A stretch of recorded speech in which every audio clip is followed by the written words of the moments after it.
পদে কৈছে দাৰুণ অসুৰ সৰ্বলোক ভয়ংকৰ আৰু ইন্দ্ৰসনে গ'ল পৰম সমন হেন সংকটত তাৰে দূৰ ভগতি কৃষ্ণ বিনে আমাক নগৈল তাৰ মতি পৰীক্ষিতে কৈছে হে প্ৰভু গুৰুদেৱক কৈ আছে মুনি দাৰুণ অসুৰ সৰ্বলোক ভয়ংকৰ যিজনক দেখাৰ লগে লগে সমস্ত প্ৰাণী ভয়ত কম্পমান হৈছিল দেৱতা যাক দেখাৰ কাৰণে যিটো বিদ্যাভূ প্ৰকাণ্ড শৰীৰ যিটো সেইটো দেখাৰ লগে লগে ভয় খাইছে গিলি পেলাব পাৰে সমস্ত দেৱ দেৱতা সমস্ত জগত এনেকুৱা প্ৰকাণ্ড আকৃতি সৰ্বলোকৰ কাৰণে ভয়ৰ কাৰণ যিজন যাৰ ইন্দ্ৰৰ লগত যুদ্ধ হৈছিল আৰু ইন্দ্ৰসনে বহিল পৰম সমৰ হেন সংকটত তাৰ দুৰ্ভগতি কৃষ্ণ বিনে আমাক নগৈল তাৰ মতি ইমান সংঘাত দেৱতা অসুৰৰ মাজত যেতিয়া যুদ্ধ হৈছে ইন্দ্ৰ সন্মুখত বজ্ৰ হাতত লৈ তথাপিও সেই সময়তো বেলেগ একো চিন্তা কৰা নাই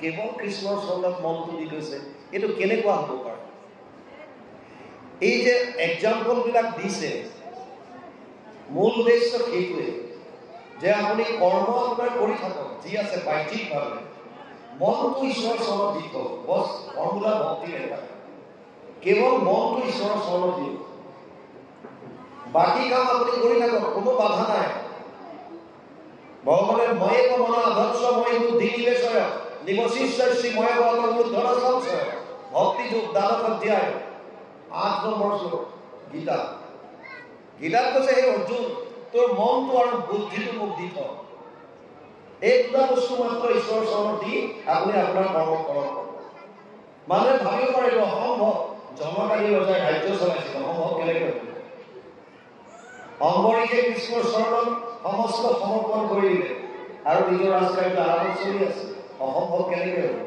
কাহিনীবিলাক কিয় দিছে আৰু যদি আমাৰ বিশ্বাসেই নাই শাস্ত্ৰত যদি আমাৰ বিশ্বাসেই নাই তেতিয়াহ'লে আমাৰ শুনিটো লাভ নহ'ব শ্ৰদ্ধা যদি নাই আমি শুনিছো কিয় যাতে হৃদয়ত শ্ৰদ্ধা আহে শাস্ত্ৰৰ প্ৰতি ভগৱানৰ প্ৰতি আৰু ভাগৱত এনেকুৱা এখন গ্ৰন্থ যিখন প্ৰামাণিক গ্ৰন্থ যিকোনো বস্তুৰ মানিবৰ কাৰণে 4 ধৰণৰ প্ৰমাণৰ দৰকাৰ হয় এটা হৈছে প্ৰত্যক্ষ প্ৰমাণ যিটো আমাৰ 5টা জ্ঞানেন্দ্ৰিয়ৰ দ্বাৰা আমি উপলব্ধি কৰোঁ যিকোনো আপুনি কথা এটা বুজাবলৈ হ'লে কিন্তু মই নিজে দেখিছোঁ নিজে শুনিছোঁ নিজে সোৱাদ লৈ চাইছোঁ শুনি চাইছোঁ স্পৰ্শ কৰিছোঁ 5টা জ্ঞানেন্দ্ৰিয়ৰ দ্বাৰা প্ৰত্যক্ষভাৱে যদি আপুনি উপলব্ধি কৰিছে সেইটো প্ৰত্যক্ষ প্ৰমাণ বুলি কয় দ্বিতীয়টো হৈছে অনুমান প্ৰমাণ যিকোনো কথা আনুমানিক হিচাপে প্ৰথমতে ধাৰণ কৰিব যেনে দূৰত ধোঁৱা দেখিছে আপুনি অনুমান কৰিছে যে ধোঁৱা আছে যেতিয়া জুই আছে এইটো আপোনাৰ অনুমান উপমান প্ৰমাণ এটা শাস্ত্ৰত কয় তুলনামূলক হয় তই কুঁহিয়াৰ খাইছ খোৱা নাই কেনেকুৱা মিঠা মিঠা মানে চেনি নিচিনা নীল গাই দেখিছনে দেখা নাই কেনেকুৱা আমাৰ গাইবিলাকৰ নিচিনা কিন্তু চেনি খোৱা মানে কুঁহিয়াৰ খোৱা নুবুজায় আমাৰ গাই যদি দেখি অহা মানে নীল গাই দেখা নুবুজায় অনুমান উপমান প্ৰমাণ সত্য নহ'ব পাৰে অনুমান প্ৰমাণ আপুনি অনুমান কৰিছে অনুমান কৰা প্ৰত্যেকটো কথা সত্য নহ'ব পাৰে দূৰত ধোঁৱা দেখি আপুনি জুই আছে বুলি ভাবিছে আজিকালিতো ভাৱৰীয়া তলত ধোঁৱা দিয়ে ফাংচনত গান গালত ধোঁৱা দিয়ে জুই নাথাকিব পাৰে প্ৰত্যক্ষ প্ৰমাণো ভুল হ'ব পাৰে দ্ৰোণাচাৰ্য নিজ কৰ্ণৰ দ্বাৰা শুনিছিল যুধিষ্ঠিৰে কৈছে অশ্বত্থামা হত তাৰ মানে এইটো সত্য নহয় যে তেওঁ পিতেক মৰিল অশ্বত্থামা হত সত্য ইতি গজ হাতীটো মৰিছে অশ্বত্থামা নামৰ হাতী এটা মৰিছে যুধিষ্ঠিৰে শুনাটো সত্য কাৰ পৰা শুনিছে ধৰ্মৰাজ যুধিষ্ঠিৰৰ মুখৰ পৰা কি শুনিছে অশ্বত্থামা হত ধনুষৰ পেলাই দিলে কিন্তু সত্য নহয় অশ্বত্থামা মানে নিজৰ পিতেক মৰা সেইকাৰণে প্ৰত্যক্ষ প্ৰমাণ ভুল হ'ব পাৰে প্ৰত্যক্ষ প্ৰমাণ অনুমান প্ৰমাণ উপমান প্ৰমাণ যেতিয়া ভুল হয় বা গ্ৰহণযোগ্য যেতিয়া নহয় তেতিয়া আমাৰ সনাতন ধৰ্মত এটা প্ৰমাণ আহি যায় শাস্ত্ৰ বা শব্দৰ প্ৰমাণ শাস্ত্ৰ প্ৰমাণ মানিবই লাগিব যিখিনি আস্তিক যি 6টা দৰ্শনত আছে আৰু যিসকলে নামানে বুলি কৈছে তেওঁলোক বুদ্ধিজীৱ জৈনিজীৱ চাৰ্ভাৰ এইখিনি ভাৰতীয় দৰ্শনৰ যি 3টা নাস্তিক বুলি কৈছে তেওঁলোকে ঈশ্বৰ নামানে, শাস্ত্ৰৰ কথা নামানে। যিখিনি আমি মানিছো, শাস্ত্ৰৰ কথা কোৱাখিনি মানিছো। আমি তাত কৈছিলো প্ৰস্থান ত্ৰয়ী আছে, সনাতন ধৰ্মত 3টা প্ৰস্থান দিছে। প্ৰস্থান 3টাত যদি লিখা যি আছে চব মানিব লাগিব। বাউল প্ৰথম আছে শ্ৰুতি প্ৰস্থান। শ্ৰুতি মানে বেদক বুজায়। শ্ৰুতি শ্ৰৱণৰ পৰা আহিছে। বেদ জগত সংহৰি শ্ৰুতি আছে নাৰায়ণ। প্ৰথম নিশ্বাসে বাজ বলা বেদগণ, কোনো লিখা নাই, নিশ্বাসত বাজ হৈছে বেদ। বেদৰ ভাগ হৈছে তাৰ শেষৰ পাঠটো বেদান্ত। বেদৰ অন্তত আছে উপনিষদ 108খন, তাৰে ভিতৰত 11খন পপুলাৰ। বেদৰ সাৰ শ্ৰুতি প্ৰস্থান হৈছে, বেদৰ সাৰ ভাগক দি হৈছে বেদান্ত। যদি বেদান্তত লিখা আছে তেতিয়াহ'লে আপুনি মানিব লাগিব। বাউল শ্ৰুতি প্ৰস্থান। স্মৃতি প্ৰস্থান। স্মৃতি কোনবিলাক গ্ৰন্থ? শ্ৰুতিৰ শ্লোকবিলাক সাধাৰণ মানুহৰ বোধগম্য নহয়, বুজিব নোৱাৰে। সেইকাৰণে ঋষি মুনিসকলে বেদৰ শ্লোকবিলাকৰ ওপৰত ভিত্তি কৰি সহজ মানুহখিনিয়ে, সাধাৰণ মানুহে বুজিব পৰাকৈ কাহিনী আকাৰে কিছুমান গ্ৰন্থ লিখিলে, ৰামায়ণ মহাভাৰত ইত্যাদি। আৰু কিছুমান সূত্ৰ দি থৈ গ'ল নীতি শাস্ত্ৰৰ দৰে। স্মৃতি শাস্ত্ৰ যেনে মনুস্মৃতি, যজ্ঞবল্ক স্মৃতি ইত্যাদি কৰিল। কিন্তু মহাভাৰতৰ স্মৃতি শাস্ত্ৰৰ ভিতৰত ভীষ্ম পৰ্বৰ 25 পৰা 42 অধ্যায়, এই 18টা অধ্যায় সুকীয়াকৈ উলিয়াই আনিছে, নাম দিছে শ্ৰীমদ ভগৱত গীতা। স্মৃতি প্ৰস্থানত মূল গ্ৰন্থ হিচাপে আছে গীতা। যদি গীতাত আছে তেতিয়াহ'লে মানিব লাগিব। বেদ যদি আমি পঢ়ো, উপনিষদ পঢ়িলে কেতিয়াবা কেতিয়াবা খেলি মেলি লাগে। ক'ৰবাত বৰুণক প্ৰাধান্য দিলে, ক'ৰবাত অগ্নিক প্ৰাধান্য দিলে, কি কাৰণত কেনেকৈ কৈছে তাৰ ন্যায় দিবৰ কাৰণে ব্যাসদেৱে আন এখন গ্ৰন্থ ৰচনা কৰিলে, সূত্ৰ সন্মিলিত। কেৱল সূত্ৰবিলাক দি 555টা সূত্ৰ আছে, নাম দিলে ব্ৰহ্মসূত্ৰ। ন্যায় প্ৰস্থান ব্ৰহ্মসূত্ৰ। ব্ৰহ্মসূত্ৰত যদি আছে মানিব লাগিব। এতিয়া চাওক, শ্ৰুতি প্ৰস্থান বেদান্ত। বেদান্তৰ সাৰ ভাগৱত বুলি ব্যাসদেৱে লিখি থৈ গৈছে। সৰ্ব বেদান্ত সাৰম হি শ্ৰী ভাগৱত বিশ্বতে 12, 13, 15 দ্বাদশ স্কন্ধ 13 অধ্যায় 15 নম্বৰ শ্লোকত লিখিছে সমস্ত বেদান্ত সাৰ মহাভাগৱত শাস্ত্ৰ। তাৰমানে শ্ৰুতি প্ৰস্থান যদি বেদান্ত হয়, বেদান্তৰ সাৰ ভাগৱত, গতিকে ভাগৱতখন প্ৰামাণিক গ্ৰন্থ। ভাগৱতত যদি আছে মানিব লাগিব। শ্ৰুতি প্ৰস্থান ভাগৱত আহি স্মৃতি প্ৰস্থান গীতা, ইয়াত কোনো সন্দেহ নাই। প্ৰস্থান কৰি গীতাৰ কথা লিখিছে। তৃতীয় হৈছে ন্যায় প্ৰস্থান। ন্যায় প্ৰস্থানত আছে ব্ৰহ্মসূত্ৰ। গৰুৰ পুৰাণত লিখিছে ব্যাসদেৱে অৰ্ধ অয়ম ব্ৰহ্মসূত্ৰ নাম, ভাগৱতৰ বিষয়ে লিখিছে। ব্ৰহ্মসূত্ৰৰ টীকা ভাষ্য হৈছে ভাগৱত। ইয়াত অকণমান বহলাই লিখিছে। সূত্ৰ তাত আছে, যেনে জন্মাদেশ্য ইয়ত এটা সূত্ৰ, এইটো হৈছে প্ৰস্থান।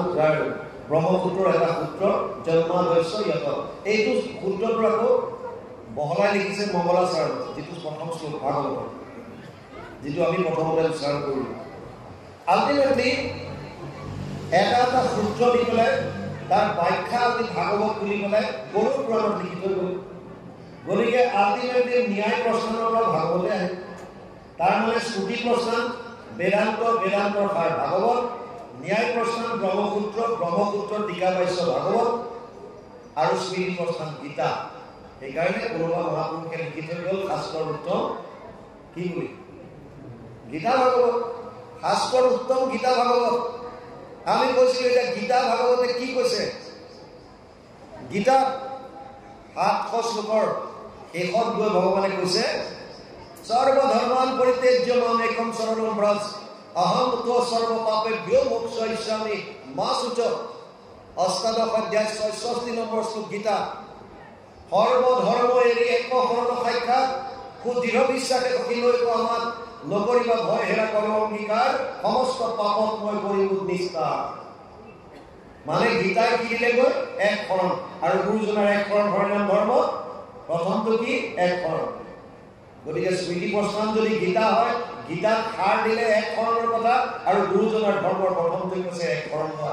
কি গণ্ডগোল আছে? প্ৰামাণিক গ্ৰন্থ গীতা। আৰু গীতাত এক শৰণৰ কথা দিছে, গুৰুজনে কৈছে এক শৰণ হোৱা। দ্বিতীয় ভাগৱত গুৰুজনৰ আছে এক শৰণ হৰিনাম ধৰ্ম। হৰিনাম যদি কোৱা হয় নাম ধৰ্ম সহস্ৰ নামৰ পৰা আনিছে পদ্মপুৰাণৰ, সঁচা কথা, কিন্তু আমি প্ৰামাণিক গ্ৰন্থ হিচাপে ভাগৱতৰ পৰা তাত প্ৰমাণ কৰিছোঁ। প্ৰমাণ লওক, ভাগৱতত চাওক, 18,000 শ্লোক, 335টা অধ্যায়, 5,96,000 শব্দ ভাগৱত। শেষৰ শ্লোকটোত গৈ নাম সংকীৰ্তন য়স্য সৰ্ব পাপ প্ৰণাশনম প্ৰণাম দুঃখ সমানা তম নমামি হৰিম পৰম। 12, 13, 23, দ্বাদশ স্কন্ধ ত্ৰয়োদশ অধ্যায় 23 নম্বৰ শ্লোক ভাগৱত। তাত বোলে নাম সংকীৰ্তন য়স্য সৰ্ব পাপ প্ৰণাশনম, কেৱল ভগৱানৰ নাম সংকীৰ্তনৰ দ্বাৰা সমস্ত পাপৰ পৰা আমি উপশম পাব পাৰোঁ। সেইকাৰণে হৰিকে নম বুলি নমন কৰোঁ বুলি ক'লে। তাৰমানে ভাগৱতে হৰিনামৰ কথা কৈ আছে আৰু গীতাই এক শৰণৰ কথা কৈ আছে, আৰু গুৰুজনে কৈছে এক শৰণ হৰিনাম। কি গণ্ডগোল ক'ত আছে? আমি কৈছিলো বৰ্তমান যুগত ভাৰতৰ বিভিন্নজনে এক শৰণৰ কথা গীতাৰ এই শ্লোকটো উচ্চাৰণ কৰে, কিন্তু ইয়াৰ তত্ত্বটো কোনো ভালকে বুজাই নিদিয়ে। এক শৰণৰ কথা কৈছে যে সৰ্ব ধৰ্মান পৰিত্যাজ্য মাম একম শৰণম ব্ৰজ, সব বাদ দি কেৱল মোৰ ওচৰত। আৰু গুৰুজনে কৈছে এক দেৱ এক কেৱ এক বিনে নাই কেৱ। এতিয়াও ভাৰতৰ বহুতো ধৰ্ম প্ৰচাৰকে এই শ্লোকটো মাতে আৰু তাৰ পাছতে কয় যে আমি প্ৰথমতে গণেশক কৰোঁ, তাৰ পাছত অনুকক কৰোঁ, তাৰ পিছত অনুকক। এক শৰণ ক'ত থাকিল? কাৰণ যদি সত্যটো যদি উজাগৰ কৰিবলৈ যায় তেতিয়াহ'লে বিজনেছ বন্ধ হৈ যাব। আচল তত্ত্বটো যদি বুজাবলৈ যায় মানুহক, তেতিয়া বিজনেছ বন্ধ হৈ যাব। আৰু গুৰুজনে এইটো বিজনেছত গুৰুত্ব দিয়া নাছিল। শিৰোমণি ভূঞাৰ সন্তান, তেওঁ মানুহৰ জনকল্যাণৰ কাৰণে অৱতাৰ লৈছিল আৰু ভাবিছিল যেনেকৈ হওক সত্য শুদ্ধ কথাটো প্ৰৱৰ্তন কৰি প্ৰচাৰ কৰি দিয়া যাওক, যাতে মানুহে এই কলি যুগতো একত শৰণ লৈ কেৱল হৰিনাম লৈ পেলাই পাৰ পাই যাতে গুচি যাব পাৰে। এইটো আছিল গুৰুজনাৰ আদৰ্শ। এখন আশ্ৰমত কেইটামান ভাটৌ আছিল। ভাটৌকেইটাক ঋষিমুনিয়ে শিকাই আছিল, তহঁতে আশ্ৰমৰ বাহিৰলৈ নাযাবি। সিহঁতে মাতিবলৈ শিকিলে, আশ্ৰমৰ বাহিৰলৈ নাযাবি, আশ্ৰমৰ বাহিৰলৈ নাযাবি, চবেই ক'ব পৰা হ'ল। তাৰপাছত শিকাইছিল সিহঁতক, চিকাৰীয়ে যদি জাল পাতে সেইফালে নাচাবি। সিহঁতে চবেই মাতিলে, আশ্ৰমৰ বাহিৰলৈ নাযাবি, চিকাৰীয়ে জাল পাতিলে সেইফালে নাচাবি। তাৰপাছত শিকালে, তাত যদি চাউল থাকে সেয়া নাখাবি। ভাটৌকেইটাই মুখেৰে মাতিবলৈ আৰম্ভ কৰিলে, আশ্ৰমৰ বাহিৰলৈ নাযাবি, চিকাৰীৰ জাল দেখিলে সেইফালে নাচাবি, তাত যদি চাউল থাকে, তাত যদি চাউল থাকে সেয়া নাখাবি। আৰু এদিন মুখেৰে মাতি আছে কিন্তু উৰি গৈ আছে আশ্ৰমৰ বাহিৰলৈ। মুখেৰে কি মাতিছে? আশ্ৰমৰ বাহিৰলৈ নাযাবি, আৰু গৈ আছে। চিকাৰী এখন জাল দেখিছে, মুখেৰে মাতি আছে, চিকাৰীৰ জাল দেখিলে সেইফালে নাচাবি, আৰু তাৰ ওচৰলৈ গৈ আছে। আৰু দেখিলে তাত চাউল আছে, মুখেৰে গাই আছে, তাত যদি চাউল থাকে সেয়া নাখাবি, আৰু খাবলৈ গৈছে। যাওঁতে চিকাৰী জালত পৰিল। চিকাৰী আহি আটাইকেইটাক বান্ধি গুলি যেতিয়া লৈ আহিছে বেগত ভৰাই, মুখেৰে গাই আছে আশ্ৰমৰ বাহিৰলৈ নাযাবি, চিকাৰীয়ে জাল পাতিলে সেইফালে নাচাবি, তাত যদি চাউল থাকে সেয়া নাখাবি। আমাৰ বহুতৰ প্ৰচাৰকৰ এতিয়া কাণ্ড কাৰখানা এই ভাটৌকেইটাৰ দৰে। আমি বহুতক কৈছো, এবাৰ এখন সত্ৰত মাতিছিলে। সত্ৰত আমি কৈছিলো যে তেওঁ বহুত ব্যাখ্যাকাৰ আহে, এইখন এখনৰ পৰা এক শৰণৰ কথা কয়, ক'বলৈ পাওঁ। ভাগৱতত লিখা আছে, তেওঁলোকক সোধক আচলতে শৰণ লৈছে নে নাই, একত শৰণ হৈছে নে নাই। আৰু ভাগৱতে কৈছে যদি তুমি নিজে নামানা তেতিয়াহ'লে আনক কোৱাৰ তোমাৰ অধিকাৰ নাই। আনক উপদেশ দিয়াৰ আগতে সেই উপদেশ নিজে মানা। হজৰত মহম্মদৰ ওচৰত এগৰাকী বুঢ়ী মানুহে নাতিটোক লৈ 10 কিলোমিটাৰ দূৰৰ পৰা খোজকাঢ়ি আহিছিল আৰু কৈছিল, হে প্ৰভু, এই ল'ৰাটোৱে এনিটাইম মিঠৈ খাওঁ খাওঁ কৰে, গুড় খুব খায়, ইয়াৰ পেটত পেলু হৈছে, এই ল'ৰাটোৰ পৰা মোৰ অৱস্থা নাই, আপুনি ভগৱান স্বৰূপ এবাৰ ইয়াক কৈ দিয়ক যে গুড়টো বেয়া বস্তু, নাখাবি। হজৰত মহম্মদে ক'লে, আইতা এসপ্তাহ পিছত আহিব, এসপ্তাহৰ পিছত আহিব। বোলে কিয়? এতিয়া অকণমান অসুবিধা আছে, পিছত কম। এসপ্তাহৰ পাছত বুঢ়ীগৰাকী আকৌ পচন্দ লৈ আহিছে নাতিটো 10 কিলোমিটাৰ খোজকাঢ়ি। আৰু যেতিয়া হজৰত মহম্মদৰ ওচৰত পালেহি, তে ক'লে প্ৰভু আজিতো কৈ দিয়ক। তেতিয়া ল'ৰাটোৰ মূৰত হাত চাত দি কৈছে পায় তই গুড় নেখাবি বেছিকে, বুজিছ, গুড়টো বেয়া বস্তু নেখাবি। বুজিলে কৈছে এই কথাটো সেইদিনা কৈ দিয়া হ'লে কি ঘটিটো আছিল। এই 10 কিলোমিটাৰ কষ্ট কৰি মই আহিবলগীয়া নহয়। হজৰত মহম্মদে কৈছিল তেতিয়া মই গুড় ভাল পাইছিলোঁ, মই নিজেও গুড় খাইছিলোঁ। এই 10 দিনত মই গুড়টো আগতে ত্যাগ কৰিলোঁ। এই 7 দিন মই অভ্যাস কৰিছোঁ যে মই গুড় কেনেকৈ এৰিব পাৰোঁ, আৰু মই নিজে নোখোৱাকৈ তাৰ পাছতহে মই বেলেগক উপদেশ দিছোঁ। সেইকাৰণে ব্যাখ্যাকাৰে হওক বা যোনেই নহওক কিয় অধিকাৰ কথনৰ কথা প্ৰথম স্কন্ধত সেইকাৰণে কৈছে। ভাগৱতৰ প্ৰথম স্কন্ধ অধিকাৰ কথন। কাৰ অধিকাৰ আছে শুনাৰ, কাৰ অধিকাৰ আছে কোৱাৰ। অৰ্জুনকতো গীতাত ভগৱান কৃষ্ণক মানা কৰি দিছে, ইদম মা তপস্কায় ন ভক্তায় কদাচন না চ শুশ্ৰূষুবে বাচ্যম না চ মাম যো অজ্ঞসূয়তি। অষ্টাদশ অধ্যায় 67 নম্বৰ শ্লোক গীতা। এই অৰ্জুন, এইটো যাকে তাকে নকৰি তোক দিয়া জ্ঞানটো। উদ্ধৱক কৈছে ভাগৱতত, দাম্ভিক সতত নকহিবাই তত্ত্ব সদা উপদেশ দিবা বৈষ্ণৱ জনত। স্ত্ৰী শত্ৰু কৰে যদি আমাক ভগতি তাহান্ত কৰিবা এইটো জ্ঞান মহানতি। যদি ভক্তি আছে, শ্ৰদ্ধা আছে, তেতিয়া ক'বা। যাকে তাকে এইবিলাক খেলাৰ বিষয় নহয়। আমাক বহুতে কোৱা আৰম্ভ কৰিছে আৰু নিজে কিন্তু মানিবলৈ চেষ্টা নকৰে। আমাৰ লগৰে আমি বহুতক কওঁ, আৰে তুমি আগতে নিজে মানা, এখন শৰণ লোৱা, কিয় মানুহক আগুৱা পাৰিছে। আৰু গুৰুকুঞ্জনটো শাস্ত্ৰটো দিছে, জানন্ত শাস্ত্ৰ কৃষ্ণ ধুমন্ত ভকত সেই গুৰু উপদেশ দিবাব শপত। যদি পণ্ডিত হ'ব পাৰে, হোমন্ত পণ্ডিত যদি মহন্ত ভকত, তাৰ উপদেশে বোধ, উপদেশ ঈশ্বৰ। উপদেশ দিলেও কামত নিদিব। যি কি নহওক ইয়াত এতিয়া পৰীক্ষিতৰ বাঢ়ি গৈছে মনটো। সেইকাৰণে কৈছে গুচু সংশয় গুৰু হুয়ক সদয় কহিও নিৰ্ণয় আৰু তুমি কৃপাময়। পৰম পবিত্ৰ কোনো বৃত্তৰ চৰিত্ৰ মৰাৰ মুখত মোৰ ঢালিও অমৃত। এই গুৰুদেৱ, তুমি মোৰ মৃতকৰ মুখত যেন অমৃত ঢালি দিয়াৰ দৰে লাগিছে। এই কথাখিনি মোক কোৱা মোৰ শুনিব মন গৈছে। পৰম ভকত পৰীক্ষিতৰ বচন শুনি তুষ্ট হৈলা মুনি ব্যাসৰ নন্দন। সুখদেৱ তুষ্ট হ'ল, কাৰণ কৃষ্ণৰ কথা সন্মিলিত এজন ভকতৰ বিষয়ে শুনিছে। প্ৰসন্ন বদনে প্ৰশংসিয়া ঘনে ঘনে নিস্তৰিলা ৰাজা তুমি জানিলো সুমনে। বাৰে বাৰে প্ৰশংসা কৰিছে, ধন্য তুমি পৰীক্ষিত, তুমি নিষ্ঠাৰ পালাই অলৰেডি। কৃষ্ণৰ ভক্তিত একচিত্ত হৈল যাৰ, তাহাৰ ভাগ্যক কহি কোনে পায় সাৰ। যিজন কৃষ্ণৰ ভকত হ'ল আৰু তাৰ বেলেগ ভাগ্য আহিব দৰকাৰ নাই। ভাগ্য কাক কয়? আমি যে ভাগ্যক দিয়াই থাকো, ভাগ্যত নাই, ভাগ্যত নাই, ভাগ্যত নাই। ভাগ্য আন একো নহয়, কেৱল প্ৰাৰব্ধ। আমি কোটি কোটি জন্ম লৈ যিমান কৰ্ম কৰিলো, তাৰ যিটো ফল সঞ্চিত হৈ আছে, ভাল বেয়া আৰু মিশ্ৰিত যিটো অংশ আমি লৈ আহিছো, সেইটোৱে ভাগ্যত ভোগ কৰিব লাগিব। বম আৰু মানুহৰ জন্মত পাপ পুণ্য দুইটা মিশ্ৰিতভাৱে আহে। অকল পাপ থাকিলে অধুজনী পায়, অকল পুণ্য হলে দেৱলোক যায়, স্বৰ্গলোক। পাপ পুণ্য দুইটা থাকিলেহে মনুষ্য জন্মত আহে। এইটো চান্স কোটি কোটি জন্মৰ পিছত আহে। সেইকাৰণে বাকীবিলাক চব অধুজনী যিমান আহে ভোগ কৰিবৰ কাৰণে কীট পতংগ, পোক পৰুৱা, জীৱ জন্তু, আৰু যদি কেৱল পুণ্য তেতিয়াহ'লে স্বৰ্গলোকত দেৱতা। যিটো আমি লৈ আহিছো প্ৰাৰব্ধ মিশ্ৰণ, পুণ্যৰ কাৰণে সুখ পাবা আৰু যিটো পাপ লৈ আহিছো তাৰ কাৰণে দুখ। কোন মানুহ আছে দুখ বিচাৰে? ভগৱানৰ ওচৰত কোনোবা এনেকুৱা আছে নেকি যোনে কয় যে মোক দুখ দিয়া? আমি দুখ কোনেও নিবিচাৰো, কিন্তু দুখ পাওঁ নে নাই? পাওঁ। দুখ নিবিচৰাকৈ আমাৰ জীৱনলৈ দুখ আহে, আৰু যদি নিবিচৰাকে দুখ আহিব পাৰে, নিৰ্ঘাত সত্য নিবিচৰাকে দুখো পাব। বিচাৰি হাবা ধৰি খাই লাভ নাই। প্ৰাৰব্ধ যিটো লৈ আহিছে, আপোনাৰ কৰ্তব্য কৰ্মখিনি খালি কৰি যাওক, ফল দিয়াটো কেইজন।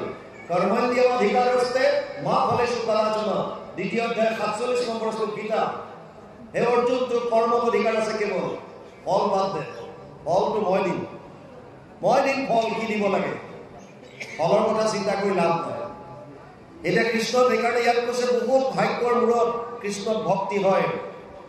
কৃষ্ণৰ ভক্তিত একচিত্ত হৈল যাৰ, তাহাৰ ভাগ্যক কহি কোনে পাৱে পাৰ। নিষ্ঠৰে সংসাৰ যাৰ নাম লৈলে মাত্ৰ, অপবিত্ৰ পবিত্ৰ যজ্ঞৰ হৈ পাত্ৰ। বৰ ডাঙৰ কথা কৈছে ইয়াত। নিস্তৰে সংসাৰ যাৰ নাম লইলে মাত্ৰ অপবিত্ৰ পবিত্ৰ যজ্ঞৰ হৈ পাপ যাৰ নাম মাত্ৰ ললে সংসাৰৰ পৰা পাৰ হৈ গুচি যাব পাৰে অপি চেত সুদুৰাচাৰ ভজন্তে মা অনন্য ভাগ সাধুৰে বচন মন্তব্য সম্যক ব্যৱস্থিত ঈশ্বৰ নৱম অধ্যায় গীতা 30 নম্বৰ শ্লোক তাত কৈছে যদি অতি দুৰাচাৰ হয় অতি দুৰাচাৰ আৰু সেইজনো যদি অনন্যভাৱে মোক ভক্তি কৰিলে অনন্যভাৱে তেতিয়াহ'লে তেওঁ সাধু বুলি ভাবিবা সাধু মাম হি পাৰ্থ বিপশ্ৰয় চে অপিষু পাপয়ুময় স্ত্ৰী বৈশ্যস তথা শূদ্ৰ তে অপি ইয়ান্তি পৰম গতি নৱম অধ্যায় 32 নম্বৰ শ্লোক আমাৰ নিৰ্মল ভগৱতীত দুৰাচাৰ তৰে কোনো চিত্ত আমাক গজিয়া চান্দাল তৰে সংসাৰ স্ত্ৰী শূদ্ৰ বৈশ্য আদি যত বিষয়ত সদা মাত্ৰ ৰত আমাক গজিয়া ইসমূহ তৰে সংসাৰ চব পাৰ পাই যাব কেৱল কৃষ্ণ দৃঢ় ভক্তিটো লাগিব কেৱল ভক্তি কেনেকুৱা ভক্তি অনন্য না অন্য অনন্য ভক্তিটোৰ বিষয়ে অকণ বুজি লওঁ যদিও আমি কেৱল গুৰুজনাই উপদেশ যিটো দি গৈছে অন্য দেৱী দেৱ নকৰিবা সেইটোকে ভাবি লওঁ অনন্য শব্দৰ ৰহস্যটো অতি গূঢ়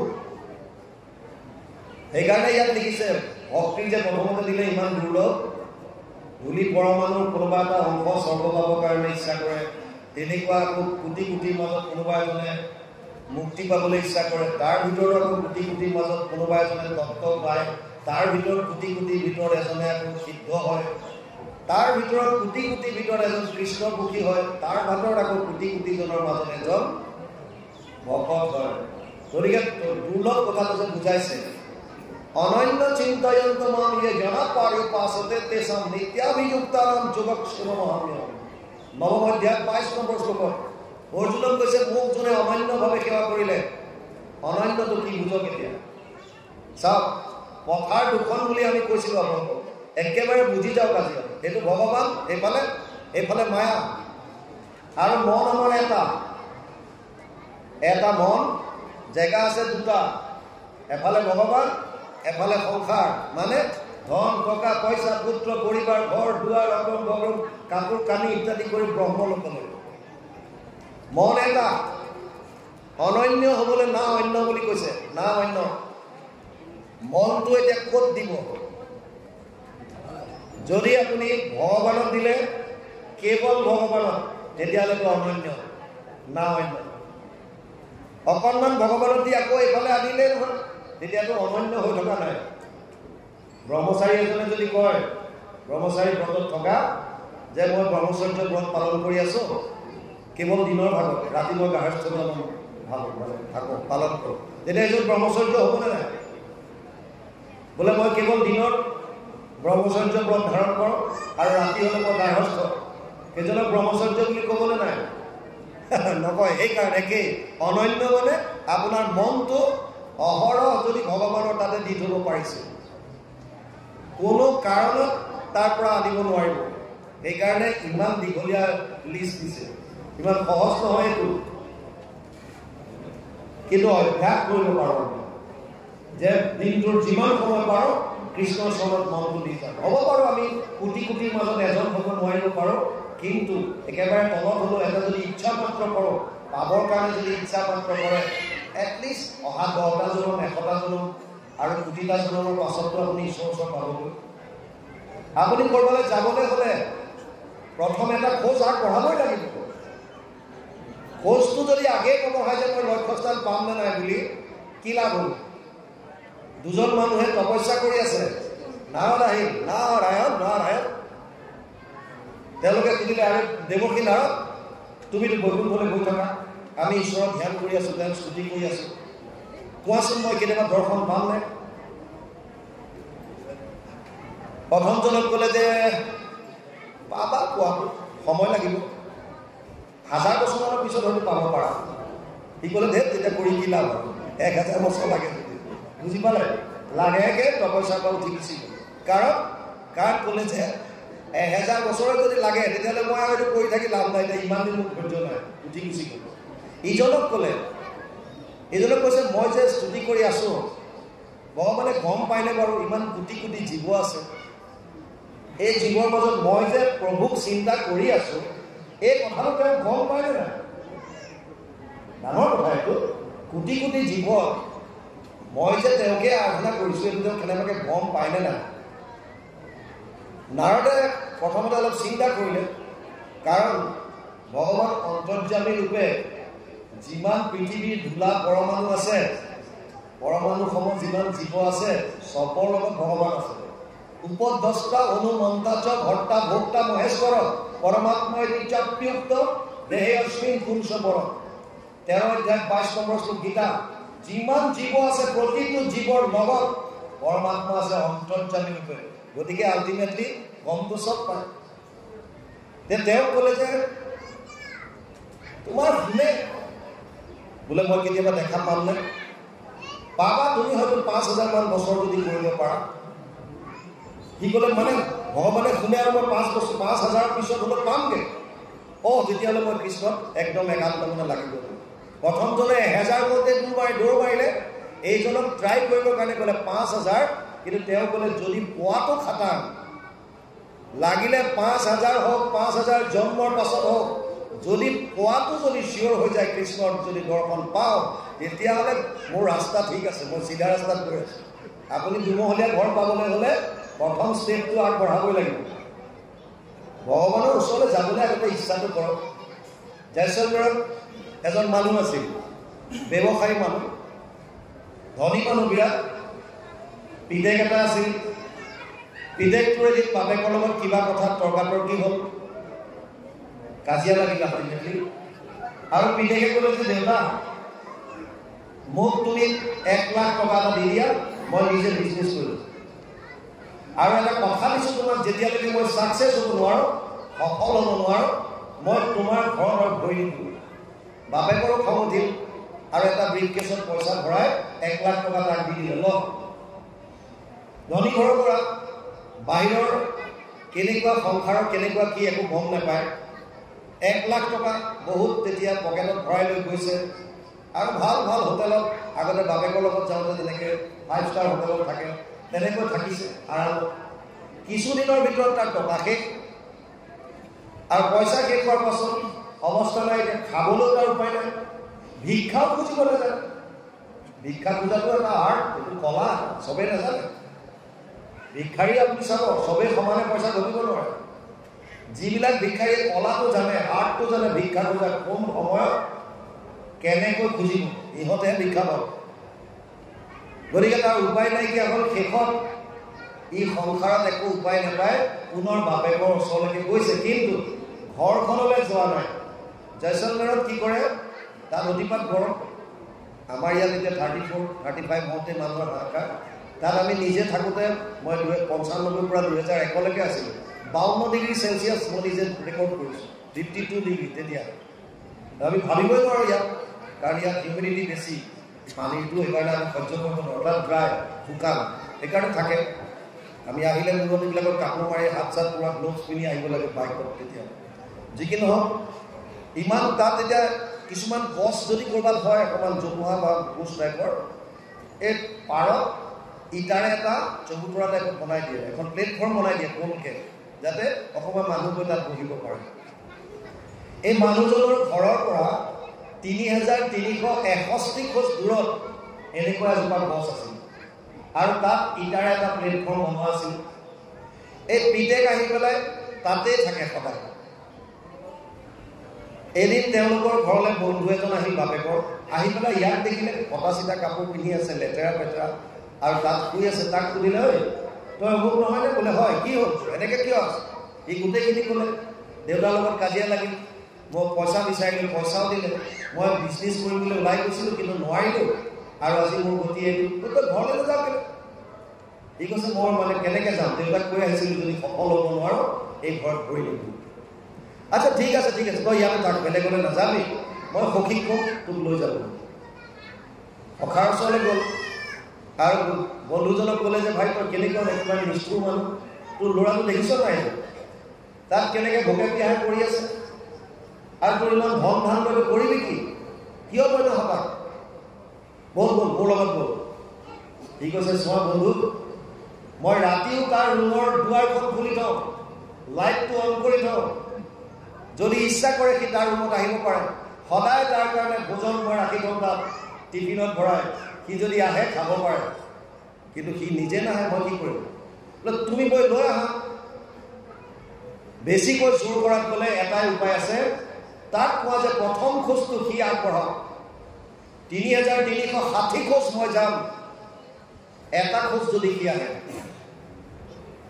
বন্ধুজনে বোলে কি কথা কৈছে, 3361 খোজ টোটেল আৰু তুমি 3360 খোজ যাবা, 1 খোজ আৰু আগবাঢ়ি তাক আনিলে কি হয়?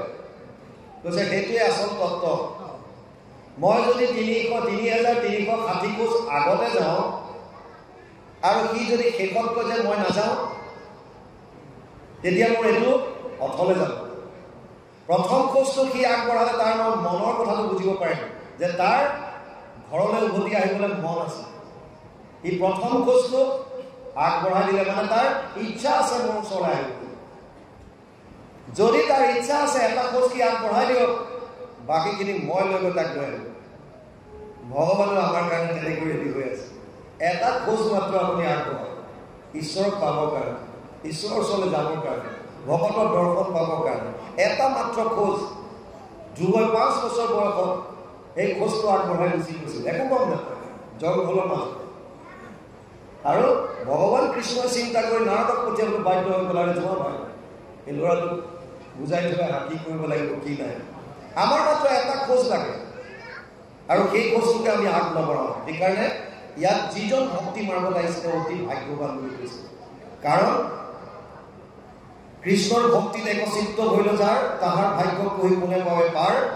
নিস্তৰে সংসাৰ যাৰ নাম লইলে মাত্ৰ, অপবিত্ৰ পবিত্ৰ যজ্ঞৰ হৈ পাত্ৰ। যজ্ঞ কাক কয়? এতিয়া আমি যজ্ঞ বুলি কোৱাৰ লগে লগে এটাই মনলৈ আহে যে যজ্ঞ মানে অগ্নি প্ৰজ্বলিত কৰিছে আৰু চহা চহা কৰিছে, সেইটোৱে যজ্ঞ নহয়। গীতাত অৰ্জুনক কৈছে বহুবিধ যজ্ঞ আছে। দ্ৰব্য যজ্ঞ, তপ যজ্ঞ, যোগ যজ্ঞ তথা কৰে স্বাধ্যায় জ্ঞান যজ্ঞ স্বয়ময় সংচিত ব্ৰত। 4th অধ্যায় 28 নম্বৰ শ্লোক গীতা। এই অৰ্জুন, যজ্ঞ বহুবিধ আছে। দ্ৰব্যৰ যজ্ঞ আছে। যজ্ঞ শব্দটোৰ অৰ্থ বুজক। যজ্ঞ হৈছে ঈশ্বৰৰ অৰ্থে যিমানখিনি কৰিছে এই প্ৰত্যেকটো কৰ্ম আপোনাৰ কাৰণে যজ্ঞ। ঈশ্বৰৰ অৰ্থে যদি আপুনি কিবা কৰিছে সেইটোৱে আপোনাৰ কাৰণে যজ্ঞ। তাৰ বাহিৰে যদি ভোগৰ বিষয়ে কৰিছে এইবিলাক যজ্ঞ নহয়, ঈশ্বৰৰ অৰ্থে। আৰু সেইকাৰণে গীতাত কৈছে যজ্ঞাৰ্থাৎ কুৰু কৰ্মা। যজ্ঞৰ অৰ্থে কৰ, ঈশ্বৰৰ অৰ্থে কৰা। সেই যজ্ঞ কৰিবৰ কাৰণে কেতিয়া পাত্ৰ হ'ব? যেতিয়া ভক্তি বস্তু হৃদয়ত আহিব, যেতিয়া প্ৰভু ভগৱন্তৰ নাম ল'ব। দ্ৰব্য যজ্ঞ আছে, তপৰ যজ্ঞ আছে। তপ মানে শৰীৰৰ তপ আছে, বাণীৰ তপ আছে, মনৰ তপ আছে। দ্ৰব্য যজ্ঞ, তপ যজ্ঞ, যোগ যজ্ঞ, যোগৰ তপ আছে। যোগ অভ্যাসৰ দ্বাৰা বিভিন্নজনে শৰীৰটোক সুন্দৰ কৰি সুস্থ কৰি ৰাখিব পাৰে। স্বাধ্যায় যজ্ঞ আছে, নিজক জানিবৰ কাৰণে। মই কোন, ক'ৰ পৰা আহিলোঁ, ক'লৈ যাম, আত্মা মানে কি, পৰমাত্মা মানে কি জানিবৰ কাৰণে যজ্ঞ সেৱা ঈশ্বৰৰ অৰ্থে যত যিমান। আৰু আটাইতকৈ ডাঙৰ যজ্ঞ হৈছে জ্ঞান যজ্ঞ, যিটো আজি হৈ আছে। ইয়াত জ্ঞান অগ্নি প্ৰজ্বলিত হৈ আছে আৰু আমাৰ মনৰ অজ্ঞানতাবিলাক ইয়াত আহুতি দি আছো। এইটো কৈছে জ্ঞান যজ্ঞ। আৰু ভগৱান কৃষ্ণই অৰ্জুনক কৈছে শ্ৰেয়ান দ্ৰব্যময়ী যজ্ঞাত জ্ঞান যজ্ঞ পৰম তপ সৰ্বকৰ্মাখিলম পাৰ্থ যজ্ঞে পৰিসমাপ্যতে। জ্ঞানে পৰিসমাপ্যতে। 4th অধ্যায় 33 নম্বৰ শ্লোক গীতা। সমস্ত যজ্ঞৰ ভিতৰত শ্ৰেষ্ঠ যজ্ঞ হৈছে জ্ঞান যজ্ঞ, যিটো আজি আপোনালোকে কৰিছে।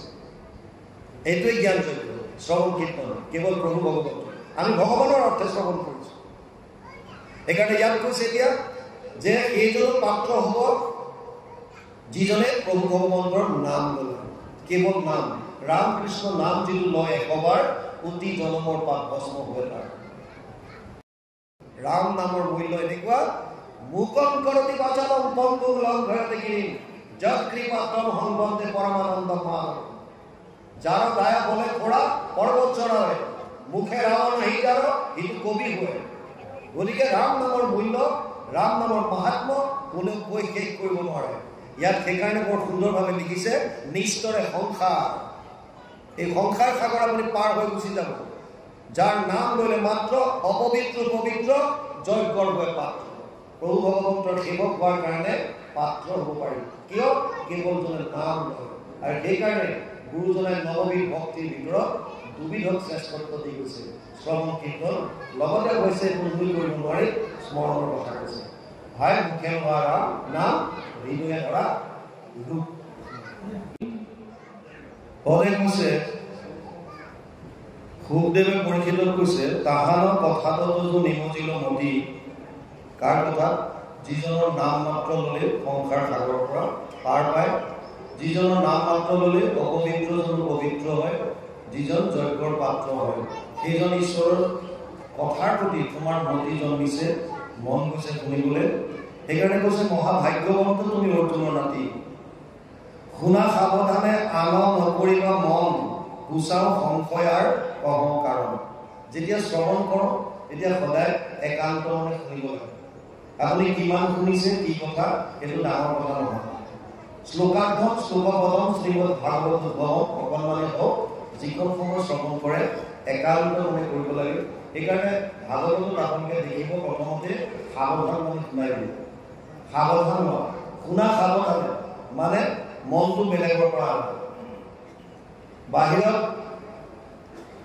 ভাগৱতৰ অনুষ্ঠানত পেণ্ডেল বনাই ডাঙৰ প্ৰায় 50,000-ৰ পৰা 1 লাখ শ্ৰোতা একেলগে বহিব পাৰে ডাঙৰ পেণ্ডেল আৰু 3 ঘণ্টাৰ চিডিউল হয় মাত্ৰ ভাগৱত কয় কেৱল 3 ঘণ্টা যদি ৰাতিপুৱা 9টাৰ পৰা আৰম্ভ হ'ল 9টাৰ পৰা 12টালৈ তাৰপিছত বন্ধ খোৱা বোৱা যোনে যি কৰে আৰু যদি দুটা চিডিউল কৰে হয়তো 3টাৰ পৰা 6টালৈ আপুনি খাই বৈ লোৱাৰ পাছত 3 ঘণ্টা আকৌ বহিল আৰু নহ'লে সন্ধিয়া আকৌ 6টাৰ পৰা 9টালৈ ৰাখে এনেকৈ এবাৰ ভাগৱতৰ কথা হৈ থাকোঁতে এটা চোৰক কেইজনমান মানুহে খেলি আনি আহিছে মানুহটোৱে সেই চোৰ যিটো আছিল সি মানুহখিনিৰ পৰা পৰিত্ৰাণ পাবৰ কাৰণে উপায়ন্তৰ হৈ আহি শ্ৰোতাৰ মাজত সোমাই গ'ল আৰু শ্ৰোতাৰ মাজত সোমাই এজন শ্ৰোতাৰ দৰে অভিনয় কৰি ব্যাখ্যাকাৰে কি কৈ আছে একান্ত মনে শুনা থাকে অভিনয় যেতিয়া কৰিছে কি একান্ত মনে শুনিছে সেইখন সময়টো কি কৈছে তাৰ এটা ইচ্ছা আছিল যাতে বাকী মানুহখিনিয়ে তাক আহি ধৰা পেলাব নোৱাৰে সেইকাৰণে সি শ্ৰোতাৰ লগত মিলি গ'ল আৰু শ্ৰোতাৰ যিটো প্ৰকৃত কৰ্তব্য একান্ত মনে শ্ৰৱণ কৰা সাৱধান লৈ এইটো সি কৰিবলৈ ধৰিলে সেই মুহূৰ্তত ব্যাখ্যাকাৰজনে ভগৱান কৃষ্ণৰ শৃংগাৰ লীলা বৰ্ণন কৰি আছিল তেওঁ কৈছিল যে শ্যাম সুন্দৰৰ শৰীৰটো অতি উঠাম 6.5-7 ফুট ওখ ভিছে বডি বহল কক্ষস্থল আজানুলম্বিত বায়ু বাহু এই আঁঠুৰ লগে হাত জাৰ কৰে নিশাবৰণীয়া তেওঁ শৰীৰ পীতবস্ত্ৰ পৰিধান কৰে চুলিখিনি কেঁকৰাকে কৰি কিন্তু মূৰত এটা কিৰীটি পৰিধান কৰে যিটো সোণৰ তাৰ ওপৰত ময়ূৰৰ পাখি লগোৱা থাকে শ্যাম সুন্দৰে যি কণ্ঠত হাৰ পিন্ধে সেয়া সোণৰ হাতত যি বাজু পিন্ধে সেয়া সোণৰ কঁকালত যি কঁকালি পিন্ধে সেয়া সোণৰ আৰু শ্যাম সুন্দৰৰ হাতত এটা বাঁহী থাকে সেইটো সম্পূৰ্ণ সোণৰ এই চোৰটোৱে ভাবিছে ইমান ধনী মানুহ ইয়াৰ ঠিকনাটো ল'ব লাগিব যদি এড্ৰেছটো পাই যাওঁ তাৰ ঘৰতে ৰাতি সিন্ধি মাৰি দিম ই গম নাপায় বাকী দেশ দুনীয়াৰ কথা সেইকাৰণে একান্ত মনে শুনিছে আৰু ভাবিছে যে আৰু ভালকৈ শুনো যাতে মই দেখিলেই গম পাওঁ সেইকাৰণে ব্যাখ্যাকাৰজনৰ কথা একান্ত মনে শুনি আছে আৰু ব্যাখ্যাকাৰজনে সুন্দৰ কৃষ্ণৰ এটা বৰ্ণনা দিলে শ্যাম সুন্দৰ বুলি 3 ঘণ্টাৰ পাছত ভাগৱত সামৰাৰ লগে লগে চোৰটো ব্যাখ্যাকাৰজনৰ ওচৰত আহি আৰু বোলে প্ৰফেছৰ আপুনি যে শ্যাম সুন্দৰৰ কথা কৈ আছিল অকণমান ঠিকনাটো কাগজ এখনত লিখি দিয়ক ব্যাখ্যাকাৰে ভাবিলে যে শ্ৰোতা কেইবা ধৰণৰ তেনে এবিধ ভাৱক বিভোৰ হৈ শুনে এবিধ আছে ৰসত সোমাই যায় ক'ব নোৱাৰে বাকী কথা মনলৈ নাহে আৰু কেৱল ভাগৱত একদম সম্পূৰ্ণৰূপে নিমগ্ন হৈ যায় ভাবিলে এইজন চাগে ভাৱত বিভোৰ হৈ আহিছে গতিকে ক'লে মই ঠিকনা লিখি দিব নালাগে তুমি ইয়াৰ পৰা ট্ৰেইনত উঠা, আজি ৰাতিটো ট্ৰেইনত যোৱা, কাইলৈ তুমি গৈ বৃন্দাবন নামৰ এটা জেগা পাবা, তাত ট্ৰেইনৰ পৰা নামিবা, যাকে সোধা তোমাক শ্যাম সুন্দৰৰ ঘৰ দেখুৱাই দিব। ই ভাবিলে হয়, ইমান ধনী মানুহ যেতিয়া সেইটো জেগাত চব পপুলাৰ, চবেই চিনি পায়। সেইকাৰণে মনত যিটো ৰূপ কৈ আছিলে বাখ্যাকাৰজনে সেই ৰূপটো ধাৰণ কৰিলে আৰু তাৰ পৰা দৌৰিছে ৰেলৱে ষ্টেচন। ৰেলৱে ষ্টেচনত গৈ ট্ৰেইনত উঠি আৰু ৰাতিটো গৈছে, খোৱা বোৱা একো নাই, কেৱল এটাই চিন্তা, এই মানুহটোৰ আগতে ঘৰখন উলিয়াব লাগিব। আৰু তাত বৃন্দাবনত নামি যাকে তাকে সুধিছে শ্যাম সুন্দৰৰ ঘৰ কোনফালে। তাৰ মানুহবিলাকে মন্দিৰবিলাক দেখুৱাই দিছে য'ত ৰাধা কৃষ্ণৰ যুগল মূৰ্তি বনাই থোৱা আছে। ই তাত মন্দিৰৰ ভিতৰত সোমাই চাই মানুহটো কম ধনী নহ'ব, য'তে ত'তে তেওঁৰে মূৰ্তি, ভৈদেৱৰো আছে ফটো, এটা ধেমালি কথা নহ'ব। কিন্তু আহি পেলাই সুধিলে মোক এইজনৰ নালাগে, অৰিজিন ঘৰখন লাগে। এইবিলাকতো মানুহে বনাই বনাই লোৱা, সেইবিলাক নালাগে, অৰিজিন ঘৰখন ক'ত আছে। আৰু বেলি লহিয়াই গ'ল, আবেলি হ'বৰ হ'ল, যাকে তাকে সুধি গোটেই ঘূৰি ফুৰিছে বৃন্দাবনত, শ্যাম সুন্দৰৰ ঘৰখন নাপালে। শেষত এজন বুঢ়া মানুহ দেখা পালে, বুঢ়াজনো ভাৱত বিভোৰ হৈ আছে আৰু সেইজনৰ ওচৰত গৈ সুধিলে, দেউতা ৰাতিপুৱা মই শ্যাম সুন্দৰৰ ঘৰ বিচাৰি ফুৰিছোঁ, পোৱা নাই, আপুনি কৃপা কৰি ক'ব নেকি তেওঁ এতিয়া ক'ত লগ পাম। বুঢ়াজনে চালে ওপৰলৈ, বেলিটো বহিব হৈছে, এটা কাম কৰা, তুমি এতিয়া নিধিবনৰ ফালে যোৱা, বন এখনৰ কথা ক'লে। তালৈ গ'লে দেখিবা যে তেওঁ লগৰ ল'ৰাৰ লগত গৰু চৰাই আছে। ভাবিলে আগে ইমান ধনী মানুহ গৰু চৰাই হ'বও পাৰে, কিছুমান ধনী ধনী মানুহৰ মাছ মৰা বৰশী বোৱাৰ চখ থাকে, কোনোবাৰ কিবা বেলেগ চখ থাকে, হ'ব পাৰে, একো ডাঙৰ কথা নহয়। আচ্ছা ঠিক আছে, তেতিয়া গ'লে বনতে পাম নে? গ'লে বনতে পাম, যোৱা। আৰু গৈ পেলাই তাত দেখিছে বহুত বিভিন্ন ধৰণৰ গৰখীয়াবিলাক গৰু চৰাই আছে। কিন্তু যিটো ৰূপ বাখ্যাকাৰজনে কৈছিল, সি অলপ সময় শ্ৰৱণ কৰি যিটো পাইছিল, এই ৰূপটোৰ গৰাকীজনী দেখা পোৱা নাই। আৰু যেতিয়া নেদেখিলে বহুত সময় চোৱাৰ পাছত সি ভাবিলে এনেকৈ উপায় নাই, ইয়াক নাম ধৰিয়ে মাতিব লাগিব। সেইকাৰণে জোৰত জোৰত চিঞৰিবলৈ ধৰিলে, হে শ্যাম সুন্দৰ, হে শ্যাম সুন্দৰ। ভগৱানে অৰ্জুনক কৈছে যে যথা মাম প্ৰপদ্যন্তে তাম তথৈব ভজম্যহম। গীতা ৪ৰ্থ অধ্যায় ১১ নম্বৰ শ্লোক।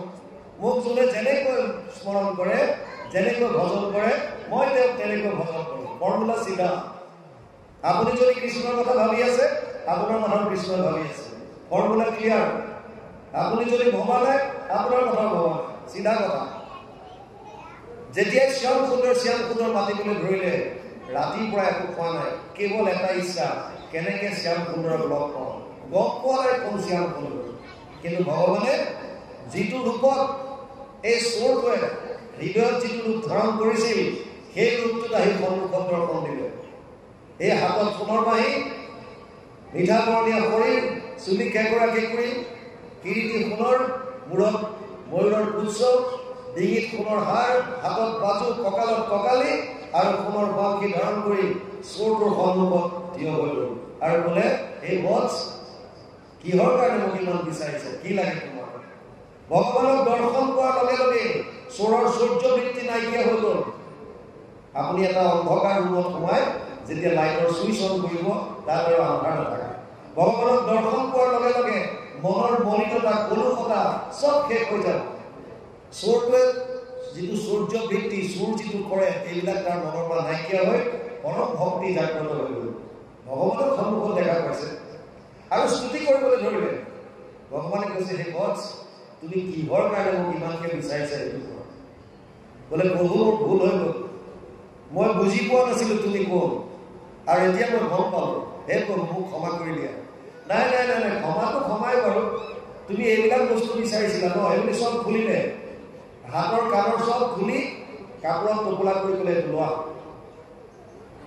চোৰটোৱে কৈছে, হে প্ৰভু, পৃথিৱীত মই দ্বিতীয় এজন ব্যক্তি এনেকুৱা দেখা পোৱা নাই, যাৰ শৰীৰত তোমাৰ এই অলংকাৰে শোভা কৰিব পাৰে। মোক এয়া নালাগে।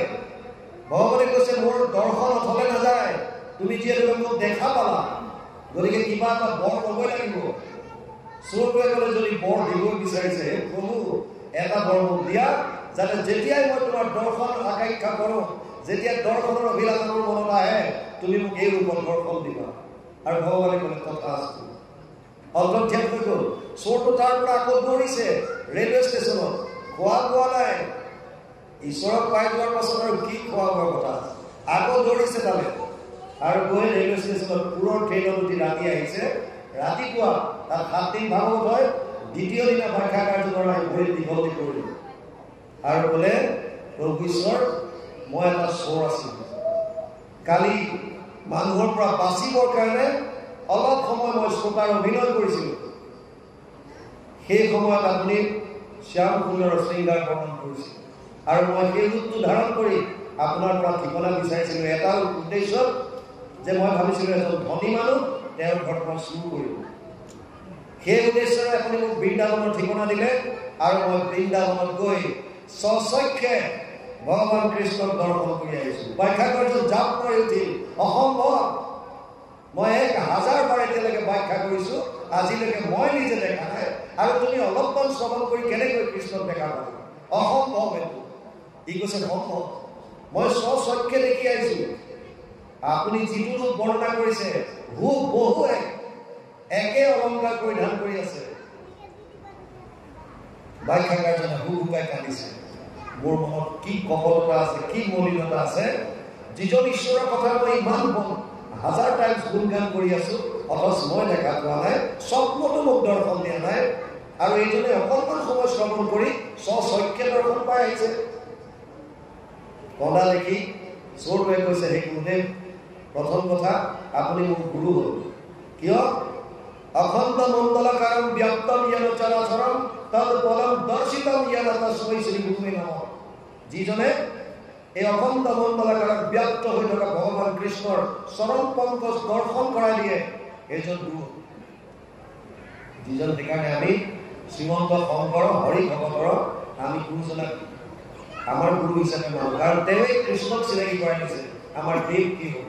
গুৰুদেৱ নাম দেৱক চিনাকি কৰাই দিয়াটো হৈছে শ্ৰীমন্ত শংকৰদেৱ। সেইকাৰণে আমি তেওঁক গুৰু হিচাপে মানো। চোৰটোৱে যেতিয়া ভৰিত ধৰিলে তুমি মোৰ গুৰু বুলি হুকাই কান্দিছে ব্যাখ্যাকাৰে। চোৰটোৱে সুধিলে, সঁচাকে দেখা নাই? বোলে নাই দেখা। তেতিয়াহ'লে মই দেখাম আপোনাক। আৰু সেই বুলি ঈশ্বৰক স্মৰণ কৰিব লাগিলে, হে প্ৰভু, তুমি মোক বৰ দিছিলা, মই যেতিয়াই তোমাৰ দৰ্শন বিচাৰোঁ তুমি মোক দৰ্শন দিবা। আৰু মাত্ৰ তেওঁ আৰাধনা কৰাৰ লগে লগে সন্মুখত ভগৱান কৃষ্ণ সেই সোণৰ বংশী ধাৰণ কৰি, সেই সোণৰ কিৰীটি পৰিধান কৰি, ময়ূৰৰ পুচ্ছ লগাই, কৰ্ণত কুণ্ডল, ডিঙিত সোণৰ হাৰ, যি ৰূপ ধাৰণ কৰিছিল সেই ৰূপত আহি সন্মুখত থিয় হৈ গ'ল। চোৰটোৱে ব্যাখ্যাকাৰক কৈছে, এই গুৰুদেৱ আপোনাৰ সন্মুখত শ্যাম সুন্দৰ থিয় হৈ আছে, দৰ্শন কৰক। ব্যাখ্যাকাৰে কৈছে, মই একো দেখা নাই, মই চাইছো কিন্তু মই দেখা নাই। আৰু চোৰজনে কৈ আছে, মোৰ সন্মুখত, আপোনাৰ সন্মুখত মই দেখি আছো। ব্যাখ্যাকাৰে কৈছে, মই দেখা নাই। মোৰ মনত হয়তো এতিয়াও মলিনতা আছে। যেতিয়ালৈকে আমাৰ মনত কপটতা থাকিব, মলিনতা থাকিব, হৃদয়তে বিৰাজমান ভগৱানজনকো আমি দেখিব নোৱাৰো। চোৰটোৱে ভগৱানৰ ওচৰত প্ৰাৰ্থনা কৰিলে, হে প্ৰভু, কৃপা কৰা। এইজন মোৰ গুৰু, যাৰ কৃপাত মই এটা চোৰ হৈ গ'ল, মই তোমাৰ দৰ্শন পালোঁ, আৰু মোৰ গুৰুজনে তোমাক দেখা পোৱা নাই, কৃপা কৰা। ভগৱানে ক'লে তেওঁৰ হাতত স্পৰ্শ কৰি দিয়ে। 3টা বস্তুৰ দ্বাৰা আমাৰ এনাৰ্জি বাহিৰ হয়। এটা হৈছে চকুৰ দ্বাৰা। আপোনালোকে মহাভাৰত পাইছে, গান্ধাৰীয়ে দুৰ্যোধনক কৈছিল, তই আহিবি উলংগ হৈ মোৰ ওচৰলৈ, মই কাপোৰ খুলি দিম আৰু তোৰ শৰীৰলৈ এটা দৃষ্টি নিক্ষেপ কৰিম, সমস্ত শৰীৰটো বস্ত্ৰম হৈ যাব। কেনেকৈ সম্ভৱ? ইয়াৰ পৰা এনাৰ্জি বাহিৰ। যিটো পিছত কৃষ্ণই সাধুকাৰ কৰি ইয়াত পাত চাপ লগাই যাবলৈ গ'লে, ইমান ডাঙৰ ল'ৰা উলংগ হৈ যাবলৈ গ'লে বুলি জানিলে অকণমানো লোক থাকা, যিটো সুবিধা পিছত দিনে গুৰুভংগ কৰিবলৈ পাব, নহ'লে সৰ্বশৰীৰ বস্ত্ৰ হ'লে চকুৰ দ্বাৰা এনাৰ্জি পাছ হয়। দ্বিতীয়, হাতৰ তলুৱাৰ দ্বাৰা। সেইকাৰণে জ্যেষ্ঠজনে সৰু ল'ৰা ছোৱালীক আশীৰ্বাদ কৰোঁতে মূৰত হাত দিয়ে। এনেও দেৱ দেৱতাৰ ফটোবিলাকত এনেকৈ থাকে, ইয়াৰ পৰা এনাৰ্জি বাঢ়ি গ'ল। আৰু তৃতীয় হৈছে ভৰিৰ পৰা। সেইকাৰণে জ্যেষ্ঠজনক সেৱা কৰোঁতে চৰণ স্পৰ্শ কৰি সেৱা কৰিব লাগিব, যাতে যিটো তৰংগ পজিটিভিটি, ধনাত্মক ৱেভ যিটো চলি আছে, এইটো যাতে আমাৰ শৰীৰতো আহক। সেইকাৰণে আগতে ভগৱানৰ চৰণ কপালিছে। যি কি নহওক, ভগৱানে ক'লে যে তুমি হাতত স্পৰ্শ কৰা আৰু যেতিয়া স্বৰ্গৰ পাঠ্যাগাৰৰ হাতত ধৰি ল'লে লগে লগে সন্মুখত ভগৱান কৃষ্ণৰ দৰ্শন পালে আৰু দৰ্শন পোৱাৰ লগে লগে পাঠ্যাগাৰজনৰ ভিতৰতো হৃদয়ত ভক্তি বস্তু জাগ্ৰত হৈ গ'ল তেওঁ স্তুতি কৰিবলৈ ধৰিলে আৰু গুৰু ভগৱন্তৰ আশীৰ্বাদ দি অন্তৰ্ত্যাগ কৰিলে কথাৰ তাৎপৰ্য আপুনি কিমান শুনিছে কিমান ঘণ্টা শুনিছে এইটো ডাঙৰ কথা নহয় যিকণ সময়ত শুনিছে শ্ৰদ্ধা সহকাৰে শুনক সাৱধান মনে শুনক সেইকাৰণে ইয়াত প্ৰথমে ক'লে তুমি সাৱধান হোৱা মই তোমাক এতিয়া ক'ম শুনা সাৱধানে আমন নকৰিব মন গুচাব সংশয় আৰু কহ কাৰণ হেন শুনি আছো পিতৃ ব্যাসৰ মুখত মহামুনি নাৰদত শুনিছো যত মই তোমাক সেয়া কথা ক'ম যিটো মই মোৰ পিতৃৰ মুখত শুনিছো আৰু নাৰদৰ মুখত যিখিনি মই শুনিলো লগতে দেৱৰ ঋষিৰ যেন শুনিছো চৰিত্ৰ বিচিত্ৰ সেই কথা কহো শুনা বৃত্তৰ চৰিত্ৰ দেৱৰ ঋষিৰ পৰা মই বৃত্তৰ বিষয়ে যিখিনি কথা শুনিছিলো এই সমস্তখিনি তোমাক ক'ম তাৰ পাছত কৈছে বৃত্তাসুৰ কোন আছিল এতিয়া কাহিনীটো আহিব